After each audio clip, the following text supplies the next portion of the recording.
Tus ojos revelan que yo nada puedo esconder, que no soy nada sin ti, oh fiel Señor. El Señor esté con ustedes. Evangelio de nuestro Señor Jesucristo según San Mateo. Jesús comenzó a anunciar a sus discípulos que debía ir a Jerusalén y sufrir mucho de parte de los ancianos, de los sumos sacerdotes y de los escribas, y que debía ser condenado a muerte y resucitar al tercer día. Pedro lo llevó aparte y comenzó a reprenderlo diciendo: Dios no lo permita, Señor, eso no sucederá. Pero él, dándose vuelta, dijo a Pedro: Retírate, ve detrás de mí, Satanás. Tú eres para mí un obstáculo porque tus pensamientos no son los de Dios, sino los de los hombres. Entonces Jesús dijo a sus discípulos: El que quiera seguirme, que renuncie a sí mismo, que cargue con su cruz y me siga, porque el que quiera salvar su vida la perderá, y el que pierda su vida a causa de mí la encontrará. ¿De qué le servirá al hombre ganar el mundo entero si pierde su vida? ¿Y qué podrá dar el hombre a cambio de su vida?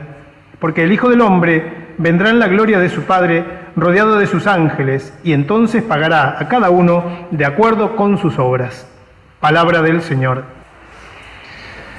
En la consideración más tradicional de la vida cristiana, el vivir con Jesús, el vivir en Jesús, tiene tres momentos fundamentales.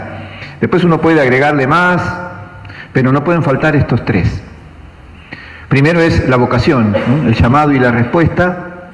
El segundo es la vivencia de esa experiencia.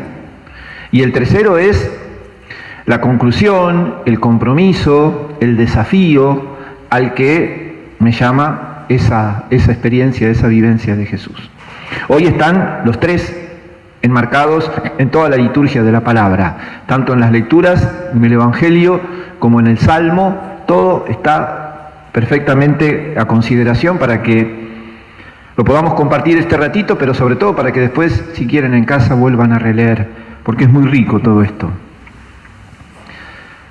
Es imposible la vida cristiana sin el llamado. Esto es lo primero y principal, y esto corre por cuenta de Dios.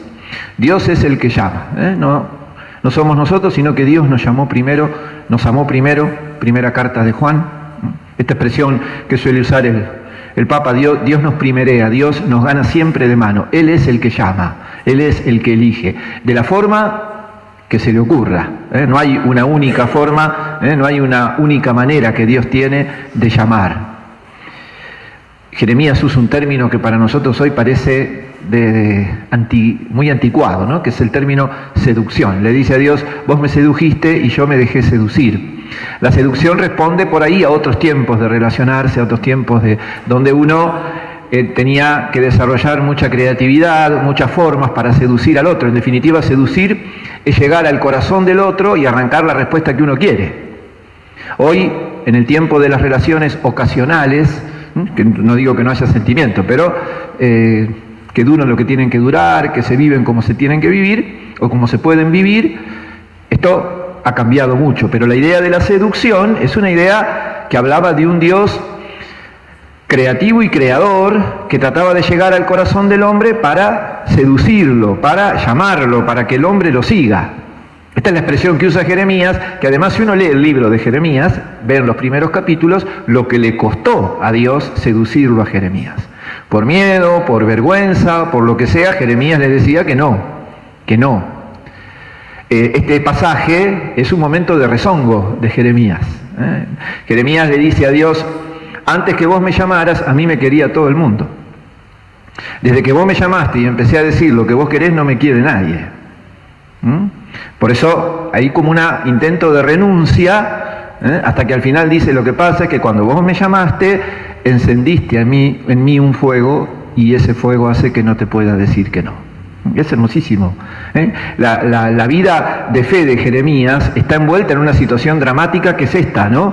La del que por hablar de Dios es atacado, perseguido, negado, violentado. Y entonces le cuestiona a Dios eso: pero si hablar de vos es lo más lindo, ¿no? Es lo más hermoso que hay, ¿por qué me pasa todo esto? Entonces yo quiero dejar, quiero renunciar, pero ese fuego que vos encendiste en mi corazón no me deja. Es bellísimo. Esto es la vocación. La vocación. Uno, en este tema del llamado, hay grandes santos, incluso el mismo Francisco de Sales, que de alguna manera dice, uno reza como vive, se reza como se vive, ¿no? Nadie puede ante Dios tratar de ser distinto de lo que es normalmente. Ahora, los tiempos condicionan, los marcos culturales condicionan, pero hay algo que es irrenunciable. No se puede hablar con Dios sin hacer silencio. Y hoy estamos en un mundo difícil, ¿no? Donde una persona te dice, vamos a charlar, una charla, y ¡ting! Pone música, ¿no? Porque no se puede sin ruido, tiene que haber un ruido de fondo, y en esto y en lo otro. Nosotros pensamos que hacer silencio es callarse la boca. En realidad hacer silencio es someter todos los ruidos internos también e interiores para poder uno escucharlo a Dios verdaderamente y poder responderle. Entonces, cuando esta educación en el silencio que tenemos que hacer, y hoy mucho más difícil por los tiempos que vivimos, es esencial. Digo, ¿cómo hacemos para responder? Dios me llama, en los acontecimientos de todos los días me está diciendo algo. Si no hago silencio, ¿cómo hago para responderle? Porque por ahí me puedo estar respondiendo a mí mismo. Me puedo estar respondiendo a lo que yo creo que Dios me pide. Lo segundo es la experiencia. Y la experiencia, voy al Evangelio, seamos lo que seamos, vivamos lo que vivamos, sacerdote, diácono, laicos, es ser discípulos. Somos discípulos siempre, siempre. A Pedro Jesús le confió una misión muy fuerte, lo escuchábamos el domingo pasado, ser roca de la construcción que va a hacer Jesús, pero la roca era Pedro, y le da las llaves del reino, y Pedro se la recreyó. Entonces hoy Jesús dice, a mí me van a matar, y Pedro dice, no. Pedro pasó de ser el discípulo que, inspirado por el Padre, respondió quién era Jesús, a sentirse el maestro. El maestro siempre es Jesús. A nadie llamen maestro porque tienen uno solo. Capítulo 23 de Mateo. El maestro siempre es Jesús. Nosotros somos discípulos. Pretender ponerte en el lugar del maestro es lo que hace que Jesús le diga a Pedro, anda para atrás. Anda para atrás. ¿Y Satanás por qué? Porque Jesús recuerda en las palabras de Pedro las tentaciones del demonio en el desierto. Vos sos el Hijo de Dios, no te va a pasar nada. Vos sos el Hijo de Dios, tirate de lo más alto que vas a ver que no te va a pasar nada porque Dios te va a mandar a sus ángeles para cuidarte. Entonces Pedro le dice, no te puede pasar eso, a vos no te puede pasar nada. Pero uno lo entiende a Pedro. Uno lo entiende. Pedro lo ama a Jesús y lo ama en serio. Jesús le cambió la vida a Pedro. Esto es la respuesta a la vocación. Porque yo puedo ser admirador de Jesús.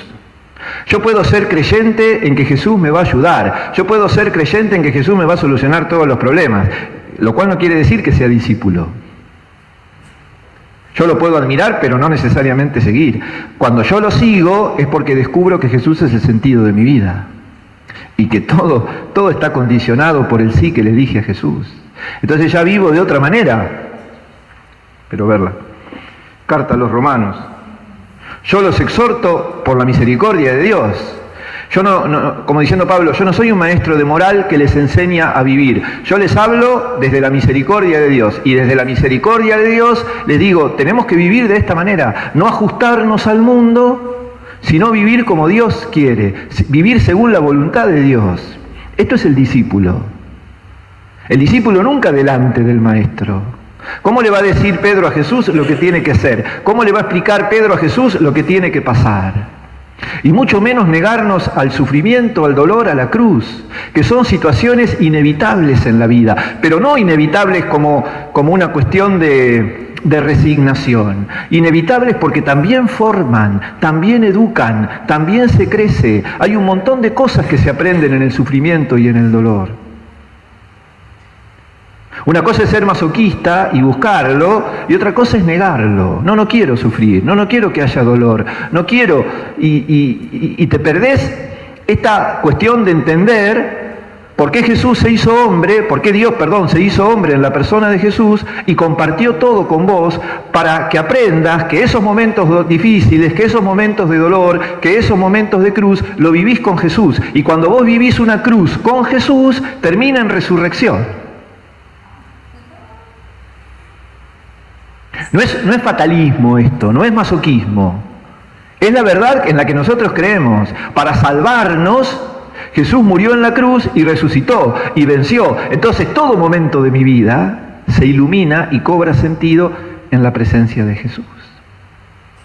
Todo. Vivimos cosas hermosas con Jesús, vivimos cosas hermosas al lado de Jesús, vivimos cosas hermosas en nombre de Jesús cuando nos reunimos y vivimos en comunidad. Pero también hay cruz. También hay que pasar por la cruz. Y también ahí está Jesús. Entonces eso, por eso digo, ser discípulo es entender a Jesús como el sentido de mi vida, no como alguien, no como algo, como alguien admirable. Mirá qué bueno que fue Jesús, mirá qué maravilloso que fue Jesús, pero yo el sentido de mi vida, por las dudas, lo busco en otro lado. A ver si todavía no pasa nada, ¿no? Entonces lo busco en otras cosas, o en las cosas, o en mí mismo.